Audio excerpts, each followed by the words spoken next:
சென்னை மண்டலத்தில் 1500 டாஸ்மாக் கடைகளை திறக்காம ஊழியர் சங்கத்தில் இருக்காங்களே, டாஸ்மாக் ஊழியர்கள் சங்கத்தினர் அவங்க போராட ஆரம்பிச்சிட்டாங்க. என்ன பிரச்சனைங்க, ஏது பிரச்சனை கேட்குறப்ப அவங்க என்ன தெரியுமா சொல்கிறாங்க, இந்த காலி பாட்டில்கள் திட்டம் இருக்குல்ல, இது கைவிடப்படணுங்க, அது தேவையில்லை. பேச்சுவார்த்தையில் உடன்பாடு எட்டப்படணும்.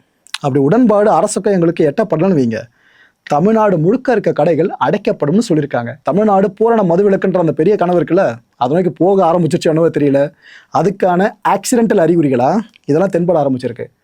தமிழ்நாடு அரசு எல்லாரும் சொல்கிறதையும் காது கொடுத்து கேட்குறாங்க, இவங்க சொல்கிறதையும் கேட்பாங்கன்னு நினைக்கிறேன். பொறுத்திருந்து பார்ப்போம். ஏன்னா டாஸ்மாக் நிர்வாகம் சார்ந்து வர ரெவென்யூ இருக்குல்ல, அது தமிழ்நாடு அரசுக்கு பெரிய பெரிய பூஸ்ட்டு.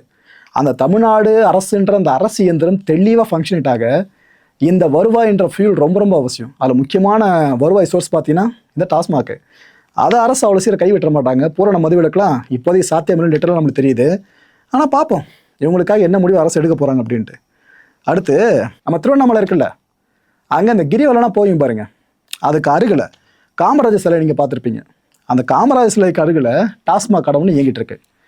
இந்த கடைக்கு வர்ற மதுப்பிரியர்கள் என்ன தெரியுமா குற்றம் சாட்டுறாங்க, தம்பி கவர்மெண்ட்டில் காசு வாங்க கூட சொன்னாங்களப்பா, இங்கே பாருப்பா 20 ரூபா வாங்குறாங்க கூடுதலாக, முதல்ல 10 ரூபான்னு சொல்லியிருந்தாங்க, இப்போ 20 ரூபா கூடுதலாக வாங்குறாங்க, நாங்கள் என்ன பண்ணுறது அப்படின்னு மதுப்பிரியர்கள் ஃபீல் பண்ண ஆரம்பிச்சிட்டாங்க.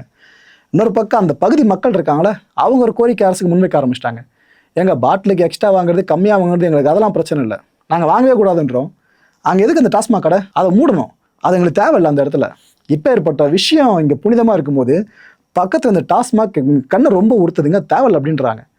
அண்ட் அதிகமாக மது விற்பனை நடக்கிற கடை இது அப்படின்றதுனால தான் இதை மூட தயங்குறாங்கன்னு கோரிக்கை விடுத்த கையோடு ஒரு அலிகேஷனை மக்கள் முன்வைக்கிறாங்க. அரசோட கவனத்துக்கு இந்த விஷயத்தை கொண்டு வந்துட்டோம்னு நினைக்கிறேன், பார்த்து பண்ணுங்க. ஓகே, நம்ம சென்னை கீழ்ப்பாக்கம் இருக்குல்ல, அங்கே கஞ்சா விற்பனை பண்ணிட்டு இருந்திருக்கானுங்க. பாருங்க, கஞ்சா விற்பனை பண்ணுற நிறைய பேரை பார்க்குறப்ப சின்ன சின்ன பசங்களாம் இருக்காங்க, ஸ்கூலுக்கு போகிற பசங்களாம் கஞ்சா விற்கிறது, அந்த கொடுமையை பார்த்துக்கிட்டு இருக்கோம். நம்ம இந்த கஞ்சா வித்துட்டு இருந்த ஒரு கும்பல் இருந்திருக்கு, இதை ஒரு ஃபேமிலி தட்டி கேட்டிருக்குங்க.